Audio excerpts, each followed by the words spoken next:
Wow, what a few days for Nottingham Forest, and you called it, actually, because I think what we just saw was the timeline of it all. Kind of last season, Evangelos Marinakis onto the pitch. It looked like they were having some kind of altercation before the first game of the season. Nuno had that interview where he said, we're nowhere near ready.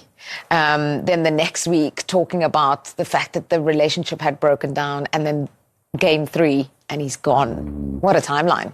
Well, the relationship between him and the owner clearly fractured at the back end of last season, where they had Champions League football in their grasp. You could see the owner was not happy at letting it slip.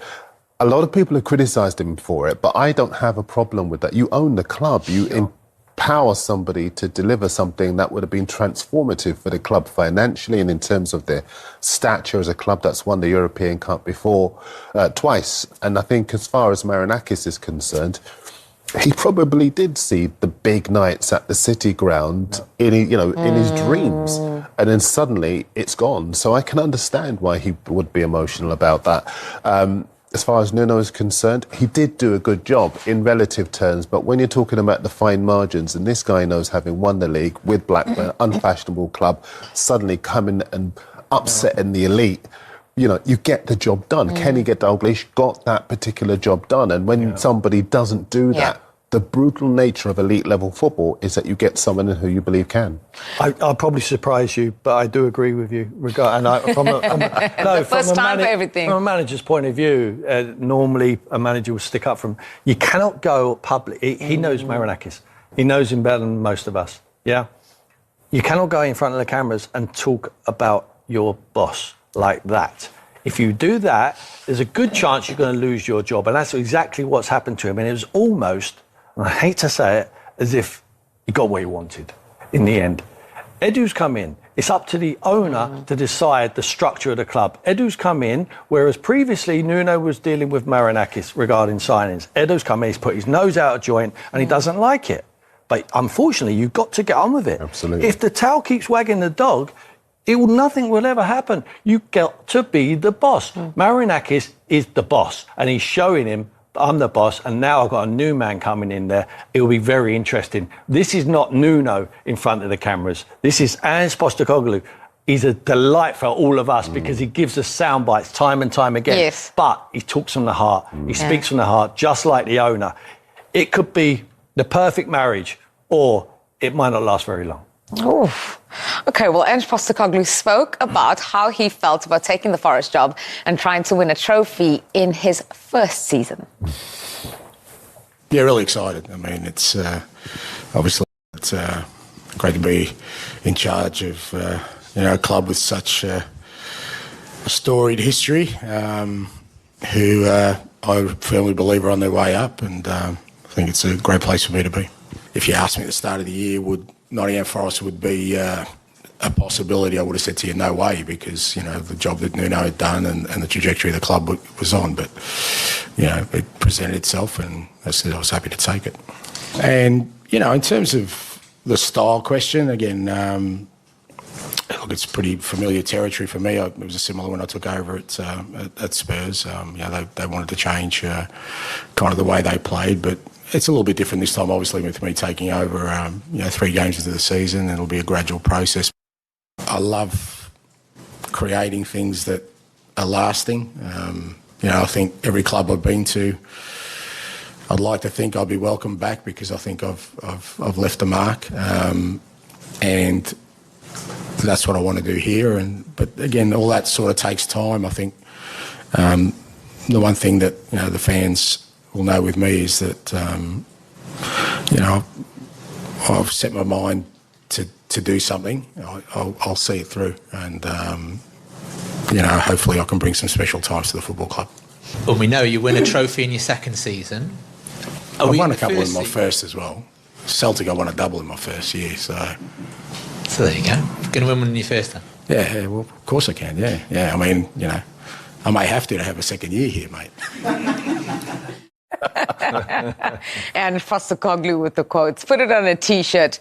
Stylistically, though, his Spurs last season and Nuno's Forest were oceans apart. What do you think he will bring into Forest? Well, the funny thing is that Nuno's also one of his predecessors at Spurs as well. And Tim will know, at Spurs, there was that demand for free-flowing football. I think he'll bring that to Forest. There are two reasons why I think he'll do well. The first is that Forest have a far better defensive base than Spurs. Sells was in competition for the Golden Glove last season. Yep. The two centre-halves are outstanding, in particular Murillo, and in the fullback positions they're strong as well. Yeah. Whereas he had to do a bit of surgery to be able to get to where he wanted to be, and he was massively affected by the injury problem that seems to be a dark cloud over Spurs. The other reason why I think he is going to do well is because he's outside of London. The spotlight will not be as heavy on him as it is there, and he will get the freedom to be able to really build something, build that momentum. Forest under Nuno last season, no one really saw him coming, and then suddenly he was there in the business end of the season. Yeah. I think that's going to be the case. The one last thing I want to say about him is that in terms of the Premier League, I almost wonder if we're at that stage now where we need that kind of charisma that he brings. You've been alluding to it, you know, the fact that he loves it, it's the sound bites and all that. Yeah. This is a global reality TV show, and it needs characters. Yeah. And Nuno is a good tactician, but he's very dour. He doesn't have that charisma that you now need, really, to establish yourself and make an impact with elite level players as well. Best soap opera in the world. How does he change things, though? Because Forest, as we know, played with very little of the ball last season. They were quite pragmatic. Does Ange do little by little, or does he change it all straight away? And Arsenal as their first test. I'm the only surprise for me that after he got the job that he couldn't drag it out after the Arsenal game. I think I would have said to Mr. Marinakis, is there any chance I can send it to my lawyers and then I'll get back to you after the weekend? I mean, come on, Ange, use your brains now. It's much better. Swansea, Burnley, Betis, that's much easier. Starting off with Arsenal. You don't want to get beat off us, but look, it's a hiding to nothing for him. I mean, just go in there. Listen, he goes in there and he'll play. He won't change. To answer your question, he won't change everything. They're not going to reinvent the wheel there straight away. But I'll tell you one thing. The last 3 days he's had training. Once he gets a few of them back from international duty, like he'll never run before, because they are going to have to get the ball back very quickly. That's what he demands. First one, nearest to the ball, go and get it back. We'll funnel him behind. But I think I can't see him being like Mickey van der Ven and Romero right on the halfway line. I think that Milinkovic at the back there hasn't got the pace to be able to do that. No. I think that Ange will tweak it slightly. I don't think he gets enough credit for his acumen of tactics.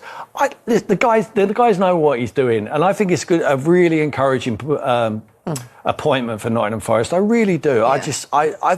I'm delighted to see him back. I thought it was harshly treated at Tottenham. Yeah. To win a trophy and then lose your job. Yes, he lost 22 games. I know people are screaming at in the Premier League, but he made a decision very early out, probably January time, that the squad of players what Tottenham had could not perform and be competitive on all levels. So he picked one competition, what he felt was the one to, and it was probably the best one to pick, because by winning it and getting the open top pass, you qualify for the Champions League. He's left them with a massive present, and there should be a statue of that man outside that football club, alongside Daniel Levy. So Tim gives it a...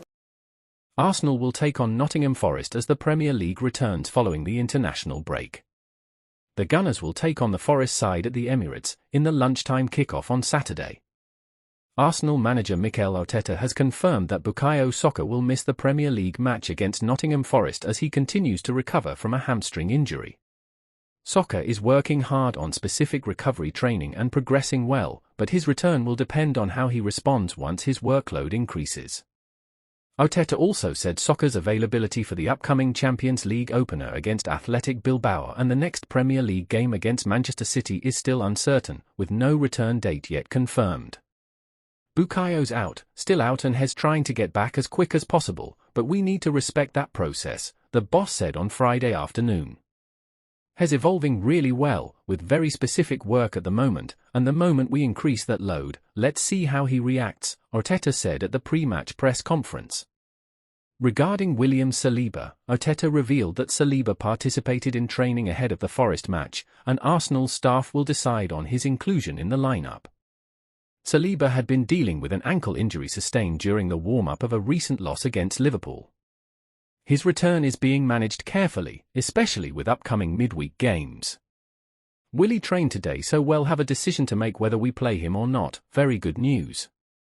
The rest trained as usual, and Ben White as well, he added. Arteta emphasised the need to respect soccer's recovery process while noting Saliba's positive progress in training. Both players are seen as important for Arsenal's future, with contract talks ongoing to keep them at the club. The Gunners lost their last league match against Liverpool but will be aiming to get back to winning ways as they face a Forest side fresh from signing new manager Ange Postecoglou.